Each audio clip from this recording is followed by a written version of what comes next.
Hi and good morning, everybody. Welcome to our SightRight Global Q Sports Network live Facebook calls. I've got my cup of tea, snooker, and we welcome, for me, a very special guest, Stuart Pettman. He's our licensed SightRight coach in Bangkok, Thailand, I think, working at the Hustlers and the high-end snooker clubs. So, Stuart, a really warm welcome. What's things like over there? Hi, good afternoon, Steve. Good afternoon, Taylor. Hope you can hear me okay. Can you hear me okay? Yeah, we got you good, yeah. Yeah. Okay, yeah, things are really good here, actually, at the moment.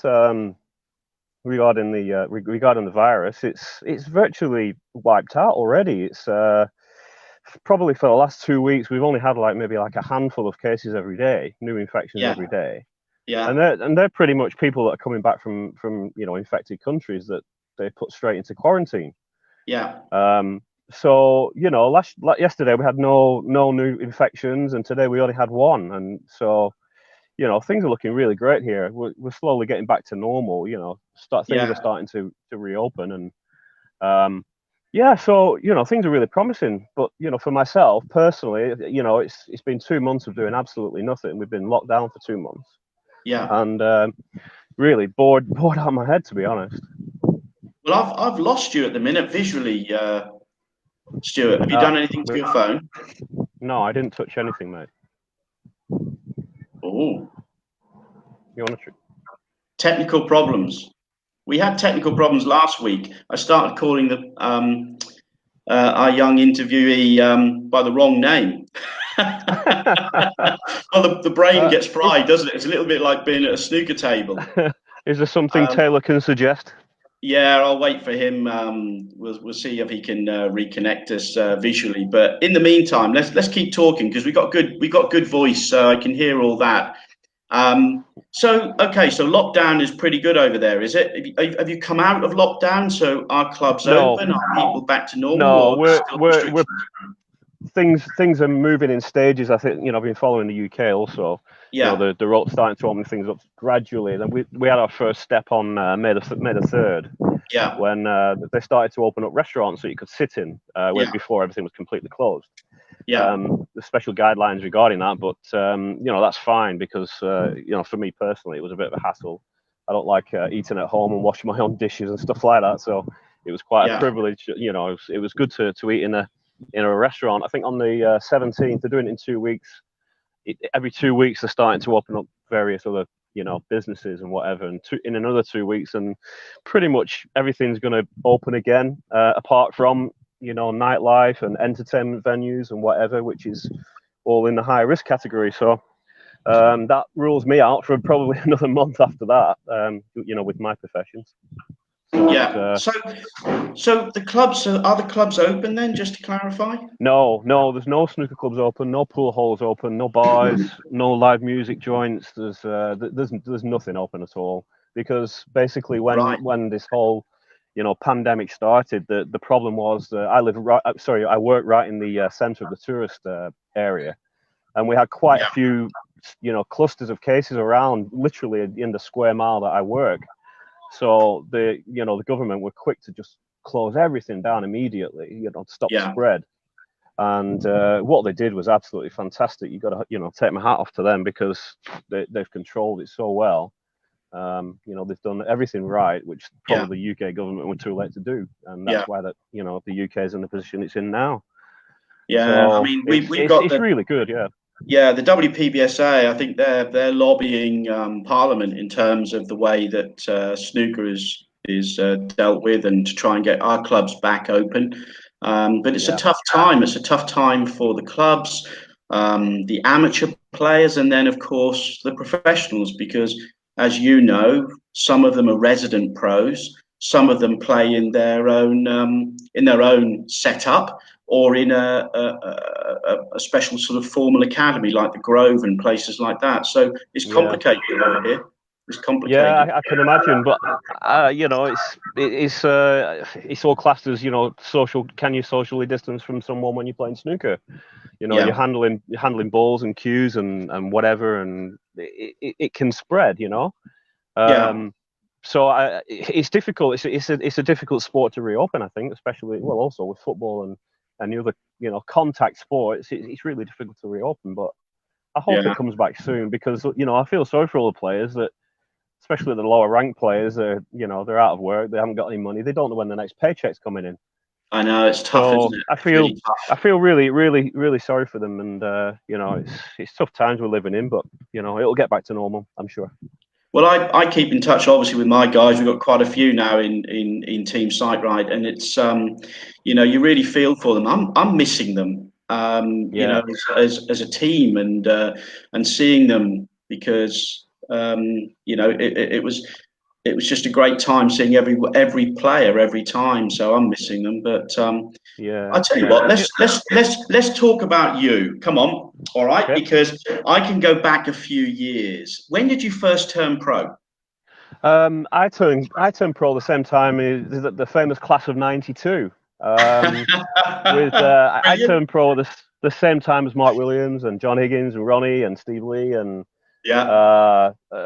others to mention as well. We're all juniors, it's all the same age. So I was in the class of '92, but I didn't succeed like those guys did. Did you come through the ticket tournaments, through all the like the press stations, or was it the Norbreck? Yeah, it started at the Norbreck in I think '92. It started at the Norbreck, and basically you could just pay your money and play. There was like 700 pros, something ridiculous like that. And, I remember, and unless you were Ronnie O'Sullivan, it was just impossible to make money. It was crazy. Ronnie O'Sullivan had some stupid winning streak of about 70 matches and qualified for everything, whereas all those normal players were really struggling. So, I remember on the Pro-Am circuit though. Can you remember? Was it Carol Startin? She used to do a Pro-Am series, and there would be a maximum 128 entries, and there would always be a waiting list. But I remember going to all the Pro-Ams with Barry Pinchers at the time, and I always remember his father used to like watching you play. Oh, really? It's quite fascinating because they were the times when there was you, Stefan Masrosas. They were just a little bit older than me. Barry. I think I'm 45. I think they must be probably nearly 50 now. 65, aren't they? if Barry's listening in, tell him he's 65. He's looking old these days. He's Barry. He's one of the oldest swingers on tour. Yeah, he won't mind me saying that. He's always good at laughing at himself. But all those Pro-Ams and things like that. It was an awesome scene. But when did you go to Thailand? Just to follow up on that point of the '92, I actually saw an interview with Mark Williams yesterday, and he was talking about a couple of players that didn't make it from the class of '92, and I agree with one of them. What he said, there was a guy called, I don't even remember, he was called Chris Scanlon. Yes, I remember him. Yep, Chris Scanlon for me was better than Ronnie. He was better than any junior, when we turned pro in '92. For me, he was the best. I mean, he was absolutely brilliant. And was he the lad who had the car accident, or was that Chris? No, I think that was Chris Brooks, wasn't it? Chris Brooks, yeah. Yeah, Chris Brooks unfortunately passed away, but Chris Scanlon was, I think they were all juniors together down in London, and for me, he was the best. And I don't know what happened to him. But it's funny that you should mention that, because I was just reading last night that there was another guy called Jonathan Saunders that Mark mentioned that he said he thought was the best. Yeah. But Chris Scanlon for me was the best. Anyway, I remember the ticket tournaments. Can you remember a guy called Nick Fruin? I do, yeah. Yeah, and 10 foot tall, wasn't he? Yes, that's right. And I remember him this was at Prestatyn, and we were all in the top room. I mean, for these new guys today in the qualifying scene, they were best of 5 tournaments, these ticket tournaments. And I remember poor old Nick Fruin, he had to have his legs virtually up on the seat, because whoever was playing had worked out that if they put him into that corner of the table, he couldn't play the shot. And God, those were the days. Those were the days. Yeah. They certainly were. But so when did you move to Thailand then? How long ago was that? I've been here in Thailand for 8 years now. Moved here 2012, I think. Yeah. 2012. Yeah, it must be 2012. Yeah. And moved here and basically didn't really know what I was going to do. I had no plan whatsoever. I'd been coming here for years on holiday. Yeah. And, you know, kind of really fell in love with the place. And, you know, it just, you know, anybody, and Taylor will tell you, he's been here also. And, you know, he fell in love with Thailand also. He can't wait to come back. It's just, you know, it's just everything about it. It's fantastic. And so over there though, so when you went to Thailand, you started working at High End or the Hustlers or both? No, actually, when I first came to Thailand, it was I moved to a city called Pattaya, which is just south of Bangkok, and that was where my wife was. She was working in a 5-star hotel, so I was actually living there. Okay. So I was living there for a year and did absolutely nothing. That was the reason why I came to Thailand, because of my wife. Yeah. And like I say, I had no plan. I didn't do anything for a year. It was pretty boring, to be honest. Mm-hmm. And then I finally got after about a year, I got a call from the owner of Hustlers in Bangkok, Mr. Graham Hill. Yeah. And he was looking for a new general manager. And I wasn't sure about moving back to Bangkok. I really enjoyed living in Pattaya next to the beach and whatever, and discussed it with the wife. And we, you know, went through many different processes to actually decide, right, okay, let's move to Bangkok and go and work in Hustlers Bangkok. And that's basically, I've been working there ever since for 7 years. You've loved it, haven't you? I have loved it. It's great. We've got a really great pool community here. Yeah. It's just everybody knows everybody. Everybody's friendly. Well, most people. You know, we all get along. There's, you know, where I work and in around the area of Sukhumvit, which is the main area. You know, it's the pool community. There's like 100 pool bars. You know that. You know, we all play pool leagues and pool tournaments every night of the week. It's just great, fantastic lifestyle. I couldn't wish for a better job. So are you still managing at Hustlers and then coaching at both Hustlers and High End, or how does that work? Right. Yeah, I work in the evening at Hustlers Bangkok. I work there now like 4 days a week. It's pretty much part time. Yeah. And so, you know, in my free time, I'll go to High End and do a bit of coaching there. That's where I'm based at. That's where I practice at.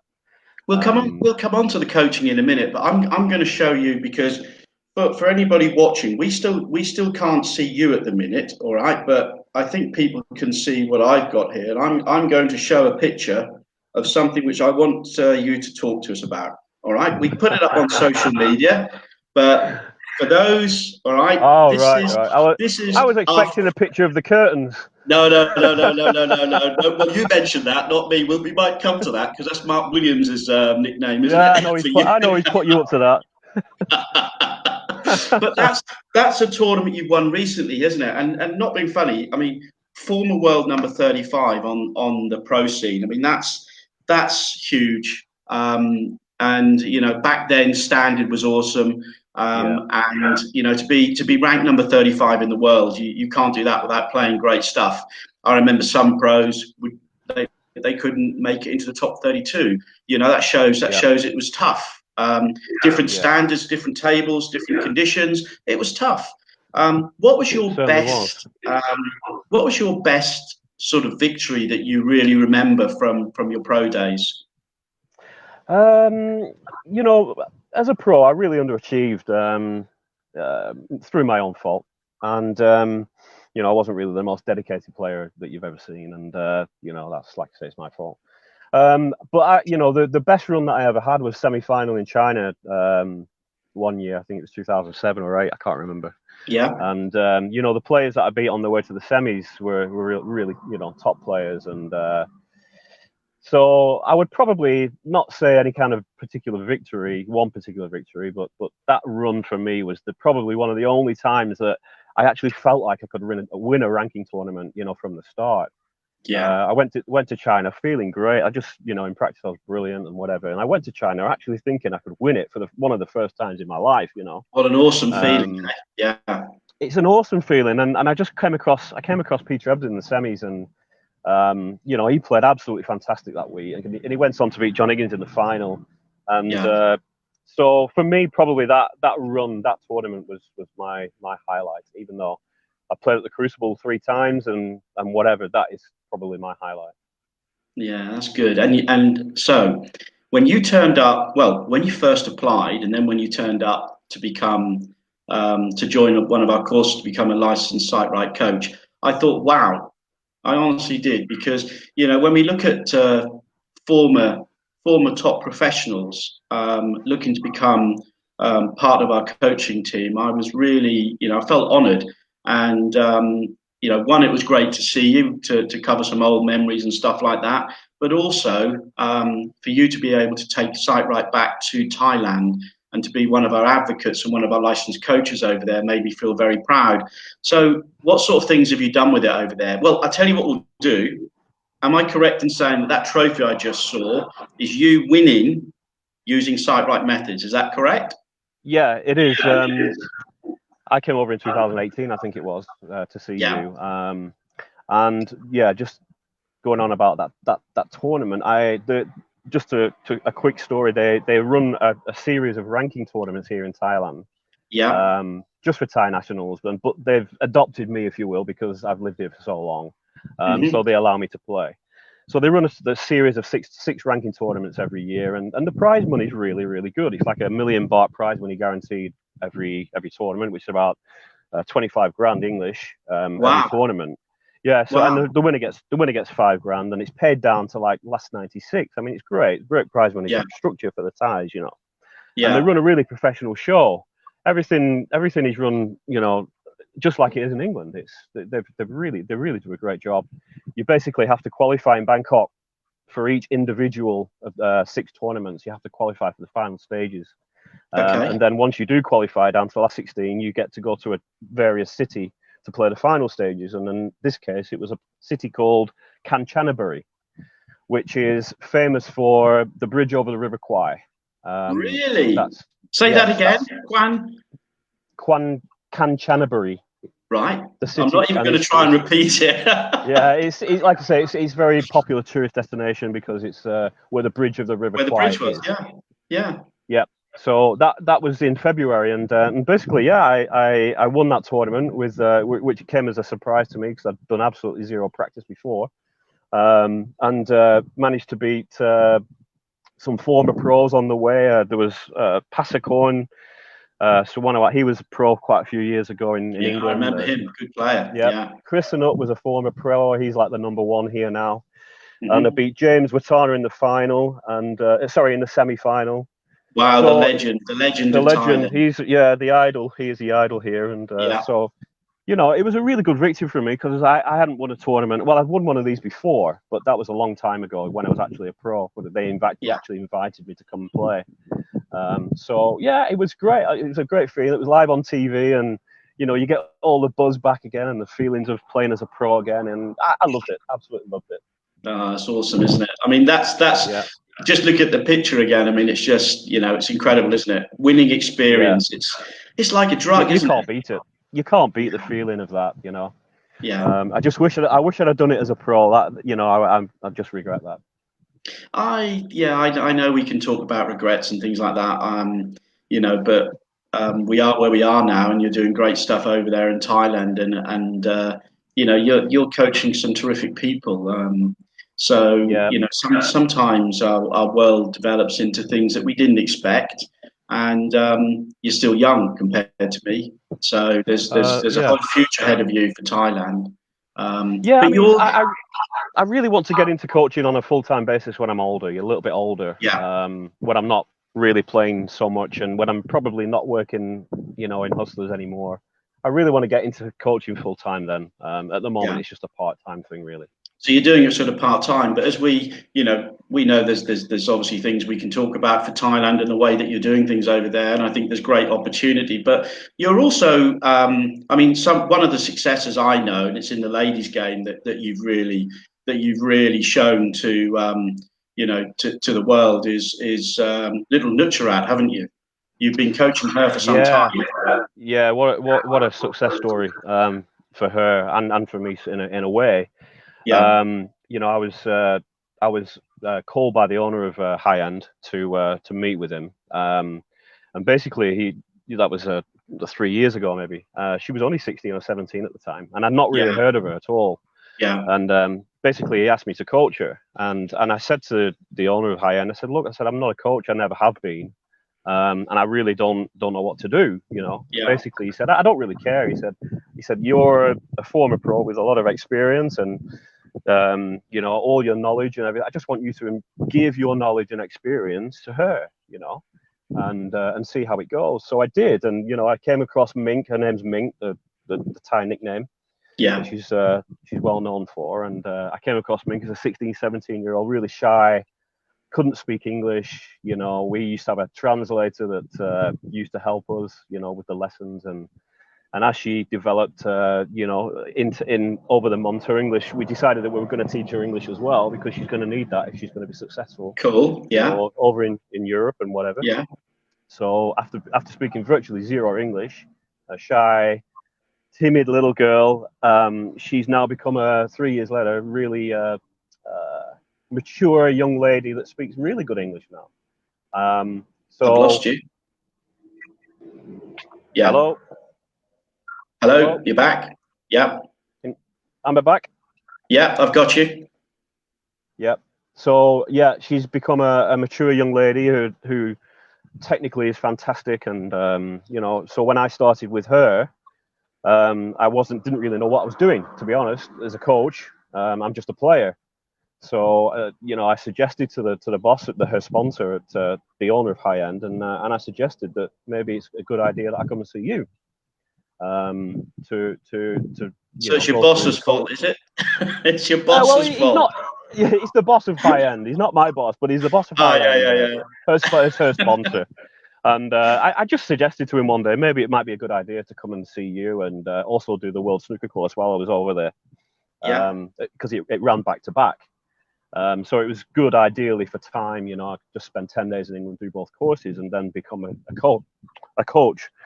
So I know what I'm actually doing, you know, apart from just shot selection with Mink. And so yeah, that was basically one of the reasons why I came to see you. And yeah, I'm thankful for it also. And she's made a 147. Yeah. So incredible.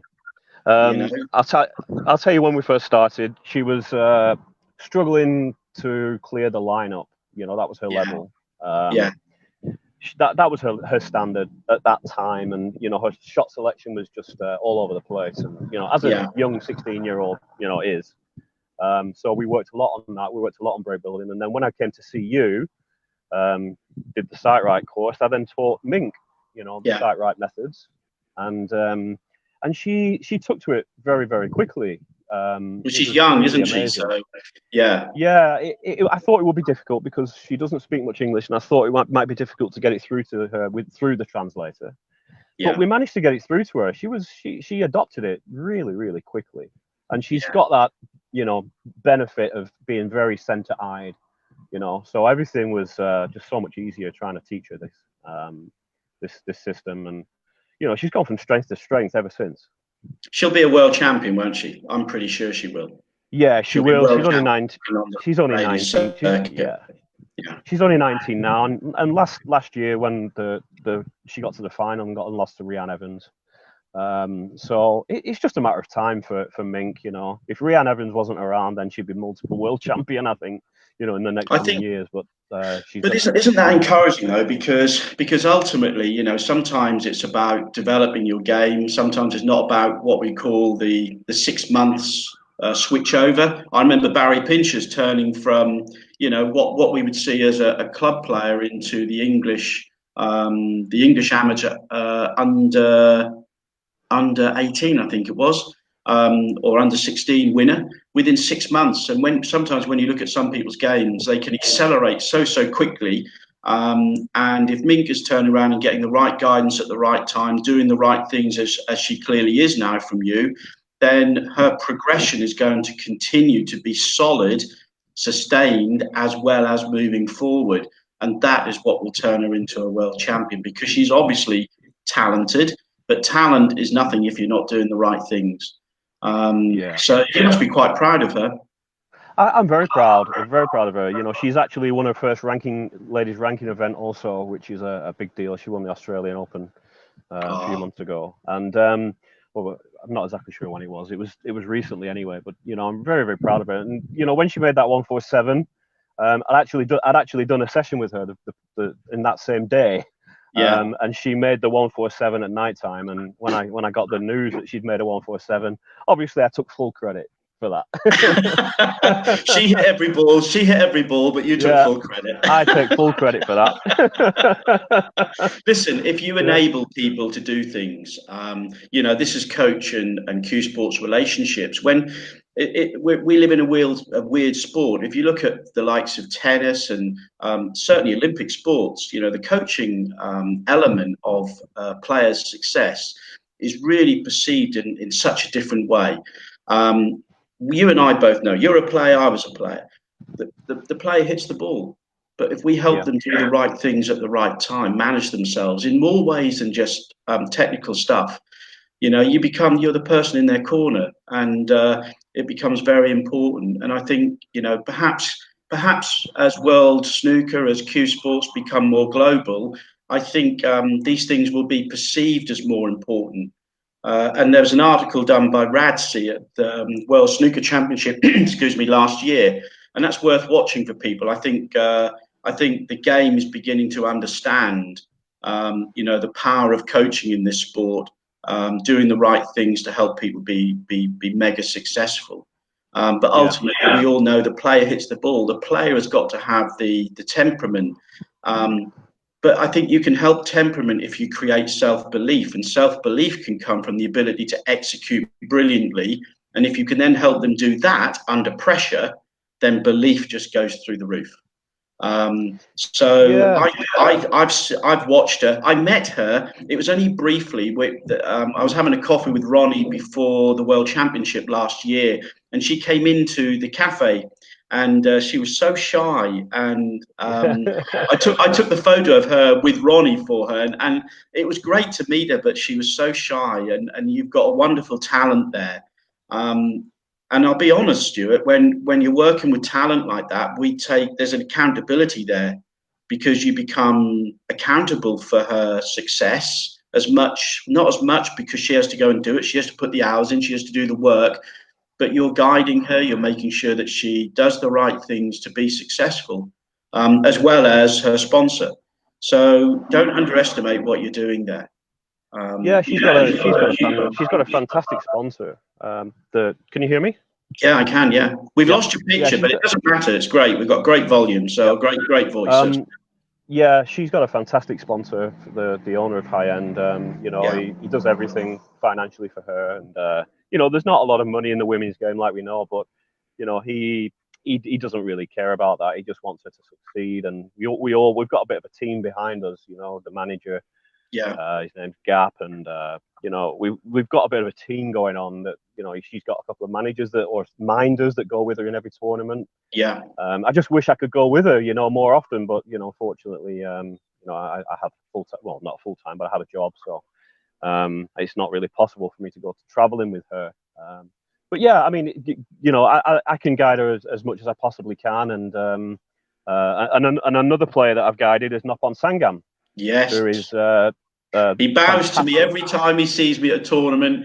I kind of have a little wink at him, because I know we talked about him. Tell me about him. He's great, isn't he? He also is sponsored by the owner of High End. So he gets to practice. Mink gets to practice regularly with Noppon, which is great practice for her. Mm-hmm. This guy is. I've never seen anybody pot long straight balls like him. He is just like a machine. He's just incredible potter. And basically, I got together with Noppon in 2018-2019 season. Haven't seen him much recently. He's kind of living in England a lot now. Obviously, not really back in Thailand now. But he's up in Darlington, I think. I haven't seen him a lot recently in the last 12 months. But the 12 months that we worked together, I was just like, I'm not teaching this guy. It's like I'm working with this guy, because he was. He's one of the best players in the world, and I saw his shift when you were working with him. I saw the shift that he made in terms of his siding position. And I could see the methods that he was doing to try and help him. And to be honest, Lee Walker and I knew All right. And Lee had to play him in the last qualifying round for the Crucible. And Lee was in front, I think 10-6, something like that, or whatever it was after the first morning session. And Noppon did not miss a ball when he came out in the evening. Wow. I mean, the man. Noppon. I could have throttled him. Stuart, I could have throttled him. Yeah, I bet Lee could have done as well. Yeah, he could. But Noppon has got an amazing ability, like the top players, to reel off four or five frames without you scoring a point. He has power surge, doesn't he? Oh, his scoring is phenomenal. When we worked together for that year, he was in the top 10 of the century break list. He made like 30 centuries that season. Yeah. Which was just phenomenal for any player. And, you know, his game's gone from strength to strength. It's just a matter of time, I think, for Noppon. He's a young lad. He's only 25, 26. He's got so many years ahead of him. He just needs to believe in himself. And that's what we keep drilling into him. Just believe in yourself. Believe you can do it, because that's probably his fault. See, now look what you're doing, you see. We're revealing some secrets here, aren't we, Stuart? We are. I shouldn't say that. Yeah. We've got one of the best lady players in the world making 147s, Nutcharut, using SightRight. And we've got Noppon, the secret little weapon on tour, using SightRight methods. But you and I both know if they don't stick with it, they can go back offline. It's no different to Olympic marksmen in any sport. You know, being bang online can be lost as easy as, you know, we can teach it to be gained. And then there's a whole lot more. Do you think, when I've looked at Noppon, I see him as a very, he meditates. Well, he looks as though he meditates a lot. He looks as though he prepares himself for matches in good ways. But what always impresses me and always flatters me to a degree, and I know there's the culture, but every time I see him, I get a lovely bow, and he's looking at me knowing.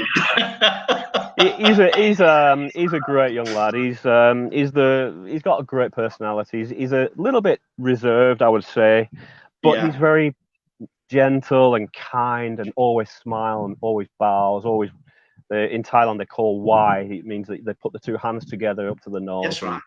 Yeah. You know, he's a very respectful guy, very genuine guy, and you know, he's a hard worker as well. He works very, very hard on his game, and he really wants to succeed. And he's got a huge future, don't you think? I think he has. I think he's got a huge future. Yeah, I really do. I think him and Tapchia. Well, I think Noppon is probably he's underrated because people haven't seen the best of him yet. I won't say underrated. That's hard because, you know, he's coming in under the radar, and I think suddenly he'll suddenly show very, very strong, and people will say, "Oh, we didn't see this coming." But you and I know.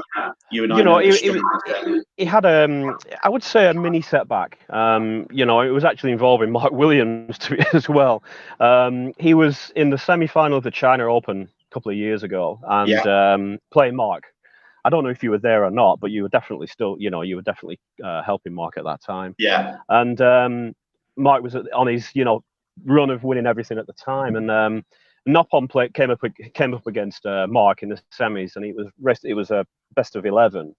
Noppon went 5-2 in front, and then I know he did. And then Mark just didn't give him another chance. I was cursing you at the time, Stuart. Mark was just phenomenal for the next 4 games. Noppon did not get a chance, you know, and that just you know, that opened his eyes to look to him, you know, thinking this is the standard that I have to be if I want to be a top player, you know, under that pressure. And I think that was the same tournament that Mark played David Gilbert in the final, and Mark was 9-5 behind or something like that, and ended up winning it. It was so that was just a mini setback for Noppon. So I hope David was very harsh on himself after losing that final, but I think he only missed one shot, which probably gave him the chance to win. But you and I both know sometimes players will get what I call a second bite at the cherry after he missed that shot, which you can't blame any player for missing a shot. You know, you and I both know as snooker players, we can tend to remember the bad ones, and sometimes we need to remind ourselves, wow, all of the great ones we played. So that one shot that he missed was missable. You know, every shot was missable, and then Mark just went into one. And these power surges, the ability of a player to really pound through, you know, break one visit after one visit after one visit is a strength that not all top pros have. Not all the best. Correction, let me reword that. Not all pros have. The best ones can show that more. But I do think Noppon's got a huge future. He's got the most important thing, which is scoring ability, potting ability, scoring ability. He's got that in abundance. Yeah. So, like I say, I just think it's just belief with him, and you know, we'll see him winning a title pretty soon, I think.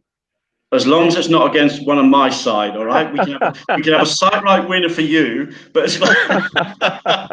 if I'm up against you in the final, all right. Let's hope that happens anyway. There's no quarter for your guys. I just hope it happens. Me too. But hey, I think I've got one more question that I want to ask you. I've asked you when your greatest win was. Yeah. Do you think Thailand can produce a world snooker champion? Good question. The culture is completely different here when it comes to snooker. The snooker is as popular in Thailand as it is in the UK. There's probably even more snooker halls here in Thailand than the UK, without a doubt. I mean, they're everywhere. But I think that I have to be careful what I say because I live here. I think that, you know, if it's not from Noppon or from Tepchaya or from Sunny Akani, I don't see where the next world champion's coming from anytime soon. They've got a fantastic structure here. They have a youth program also, an academy they've got like 6 tables in there for the best youth juniors practicing, and they all get paid a bit of a salary. And I was privileged enough to be invited to coach them for 2 months, couple of years ago, something like that. And yes, they've got fantastic talent. You know, they really have. There's some young kids that, you know, 12 and 13 that were there that were making 100 breaks, and that's great. But I just don't feel like they practice the right things. You know, I just think that they concentrate too much on their technique, and I think they practice too much on long straight balls. You know, long game. I didn't see, or I haven't seen in Thailand, you know, many students actually concentrate on break building. I just feel that that's the way forward that Thailand needs to go. They need to put their emphasis into break building, because that's the game now. It's not about safety so much. It's not about long potting. It's about break building. It's scoring heavy. Yeah, it's scoring heavy. These players here in Thailand, and I would probably go down as 50th in Thailand rankings, could pop balls as good as any pro. I mean, because they work so hard on it. Yeah. But break building, scoring wise, they're not as prolific in any way. So that's what I feel Thailand needs to work on. So the top 3 pros over there at the moment in the male game, or in the main tour, which is unisex basically. Your top 3 pros are Tepchaya, Noppon, Sunny Akani. And is there anybody else coming through just beneath them? Who would the next 3 be? There's, like I say, apart from the players that play on Thailand Tour that are ranked 1 and 2, that are just above. I'm ranked number 3 in Thailand. The 2 players above that, they've already been pros. They've already tried it. They didn't succeed. There's also another player just below me called Tanawat. He was Tanawat. He made a 147. Yes, that's him. Yeah. And you know, that name always. Yeah. He made a 147 in a pro tournament, which not many players have done. But at this moment in time, you know, maybe in another 5-10 years, you know, things might be different. There might be some fantastic talent, and I just can't see further down than Sunny Akani anybody going to come through at this time. But there's also the problem of living in Thailand and expense of coming over to England. Yeah, and the travel. I think I think Chuzak from Darlington, the Q House Academy, he's trying to work to set up and to create something better for transition for amateurs to pros, I think, in the game, isn't he? But I think perhaps you and I need to put our heads together and say, hey, let's find a world champion from Thailand. That may well be from one of the three that are already on tour. But you know, I think the moment that we have a world champion from any other country is always awesome. I do believe that there is talent here. There is unquestionably there is a lot of talent here. There's a lot of players just in the Thailand tour alone. Every tournament they get 200 or 300 entries. You know, it's just massive. Snooker's massive here, but it's just not being tapped into the right way. And like I said, there's only 3 pros, and obviously James Watana is still on the tour, but you know James is getting older and older, like he'll obviously admit to you. But you know, well, what an ambassador he's been, though, hasn't he? Fantastic. He's still a hero here now. You know, anywhere he goes, everybody still recognises him. Yeah, he's a fantastic ambassador. He's now part of the Thailand Snooker Association as well, which you know he's only going to develop and help things better. So yeah, it's let's hope things move in the right direction for Thailand, because I wouldn't, you know, I'd be very happy with that. Well, there's a great setup there, isn't it? You've already talked about how popular the game is. Right, let's get back to you then. So you've won that big event in February. Yeah. Are you going to make it to the #1 spot? I'm hoping so. Do I need to get over there and give you a session to make sure we push that forward quicker? I think that would help me. Well, the problem is, Steve. The problem is we're in lockdown. There's no tournament scheduled. I know. Until when, you know. So I really don't know. I really don't know when we're going to play again. So hopefully it's soon, you know, and hopefully I can get to #1.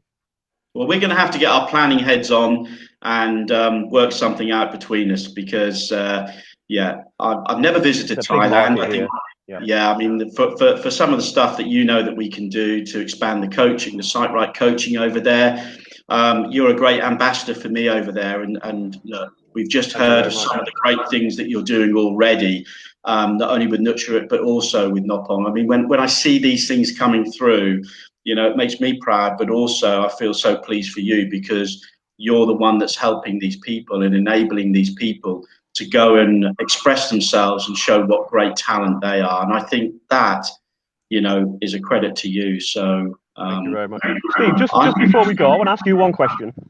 I knew this was coming. Go on. I've only got 9% left on my battery. Okay. All right.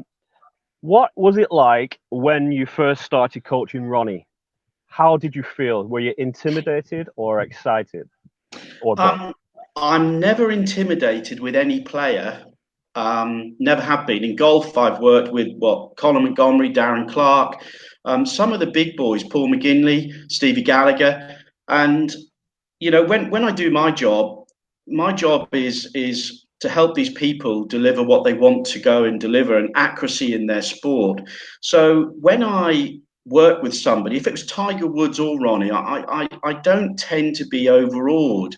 What I tend to see and feel is the remarkable talent that I see in these people, the ability that I see in these people, and the passion that they have for the game. And, you know, for someone like Ronnie, the game is in his blood.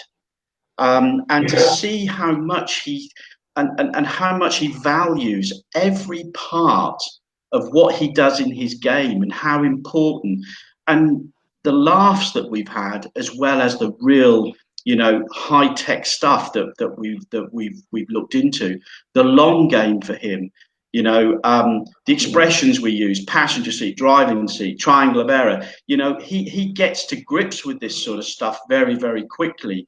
He is a huge sponge for knowledge in the game, technically, to understand how he can improve. And, you know, our job was to keep him greater for longer.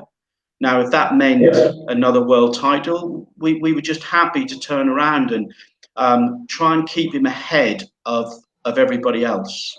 All right. Or at least in pace with the top with what some people might say are the best in the game right now.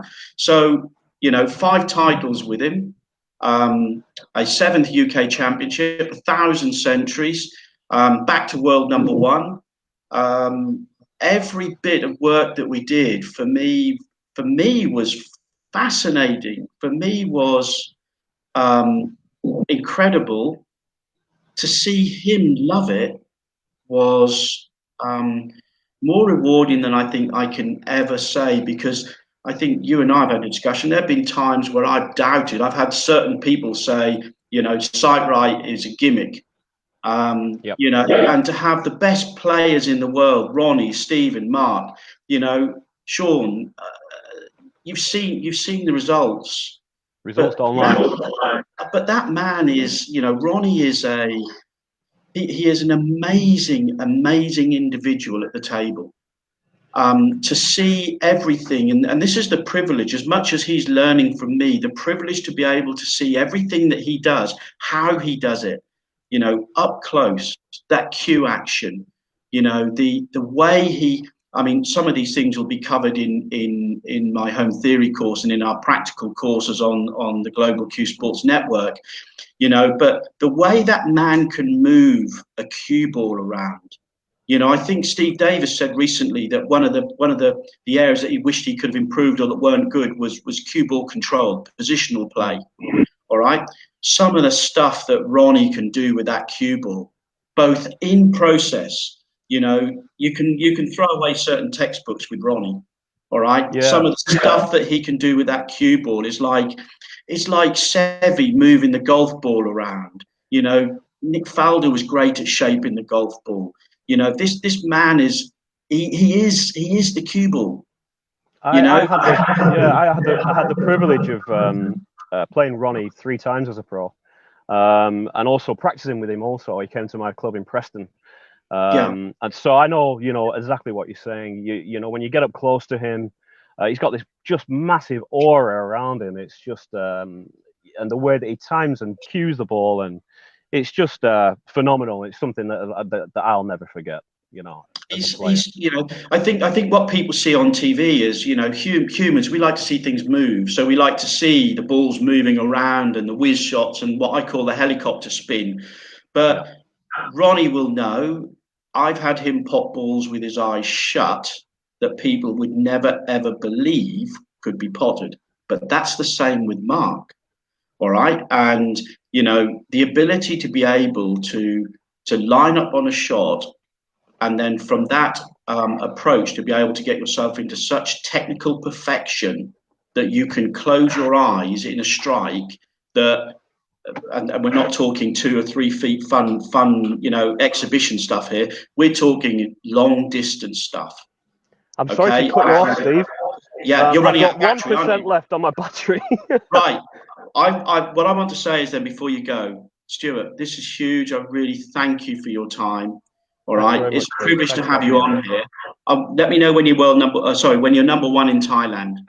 Right? Oh, that's soon. Thank you very much, Steve. Take care. Yeah, look after yourself. Charge that phone. Yeah. Okay. See ya. Take care, Stuart. Bye.